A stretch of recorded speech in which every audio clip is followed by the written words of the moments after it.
Yan, hello mga my friend. Dahil bago tayong sahod today. So, para kain tayo ng maayos, ayan. Mas maganda po ang home food, ayan. Hindi lahat ng oras kahit bagong sahod ay kakain tayo sa labas. So, mas maganda pa rin ang home food. So, nga pala, nag-prepare ako ng squash. Ayan. May mga natira akong kalabasa ng isang araw. Tapos ito, galing sa Pilipinas pa.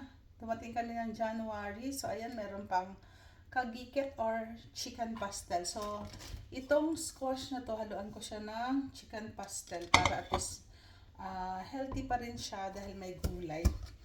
Tapos, dahil yung anak ko hindi masyadong kumakain ng fruits, ayan, bumili ako ng pineapple. Galing din to sa Philippines pero binili ko siya sa grocery, ayan, yung pineapple. So, i-blend ko lang siya dito.